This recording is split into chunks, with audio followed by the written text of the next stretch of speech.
we've had a very successful conclusion of this 3-day meeting. It was the second meeting of the newly constituted Disaster Risk Reduction Working Group under G20, under India's presidency. The program was as follows. The first day was a side event where we discussed different aspects of financing, different aspects of disaster risk reduction, from disaster risk reduction and preparedness to recovery and reconstruction to relief, role of insurance, etc. On the second day, we had 2 additional side events. One was focusing on the role of risk assessment and some of the work that is being done. The third side event was the role of private sector. We are here in Mumbai, so many private sector players are based here. And today we had one side event on how we can use ecosystem-based approaches to disaster risk reduction. The whole effort has received a lot of appreciation, encouragement, and support from all G20 members. The next meeting will be held in July, where the outcome of the working group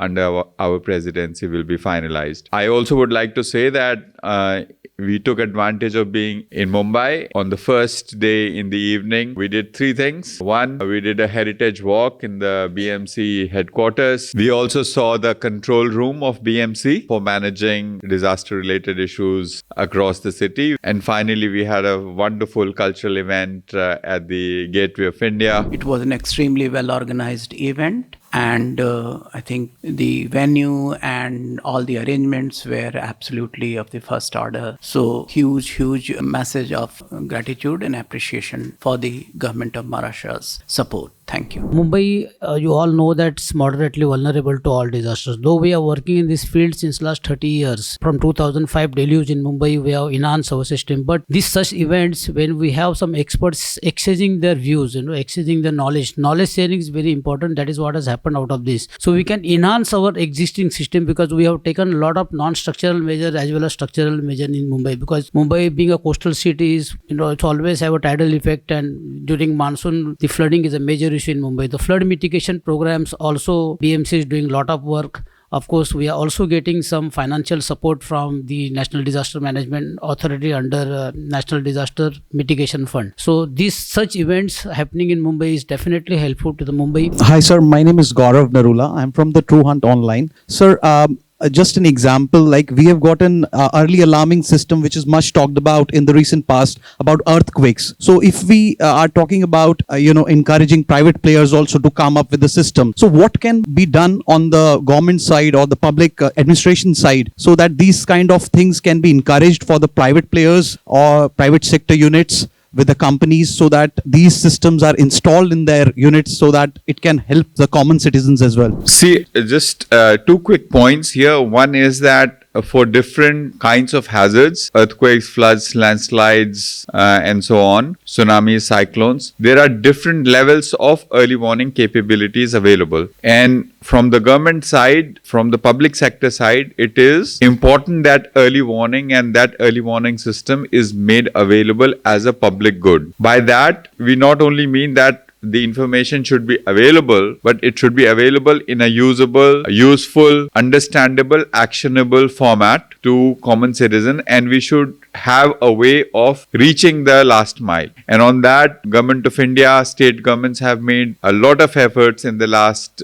few years. We have rolled out, for example, a common alerting protocol which pushes messages to all cell phones in the affected area about imminent hazards. So this is something which is clearly an area of priority. It is not just about the scientific aspect of the forecast and warning, but it's also dissemination to the last person. Sir, like for the solars, if we talk about residential, there is an encouragement of giving subsidies. So these kind of alarming systems would be taken by the subsidies to encourage the private players in future. It is discussed about. I think the solar and alarming systems are not exactly comparable. They are very different things. I think it is very important that the alerts and alarms are generated from an authorized source. So of course, private players players can come in and help with the dissemination of it. But it is really important that whatever alert is generated is authorized. Who is accountable for generating the right alert at the right time in the right format so that it does not create panic. It actually enhances preparedness and the right kind of response. In March 2015,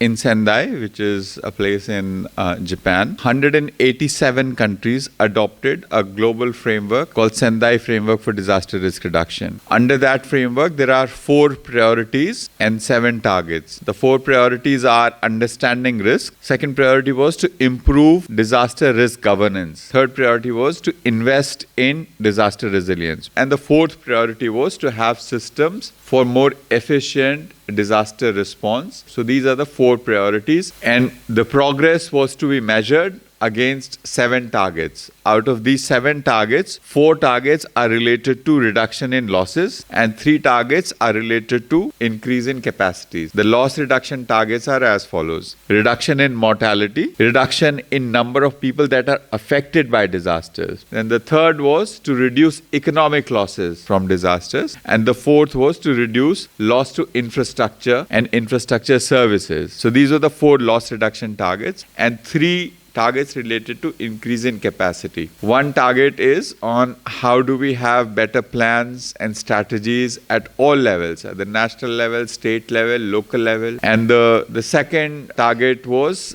increasing the coverage of early warning system for all hazards. And finally, improving or increasing international cooperation in this area. So last week, just before our meeting here in Mumbai, in New York, there was a high-level meeting at the midpoint of the Sendai framework, which is 15-year framework, 2015 to 2030, to take stock of what is the progress. And what we are realizing is that out of the 7 targets, except one target, which is the plans and strategies one, progress is not satisfactory on all of these. So in that context, whatever G20 does becomes very important, because if G20 succeeds in its disaster risk reduction effort as 20 largest economies, then it will have an effect, a positive effect for the rest of the world as well.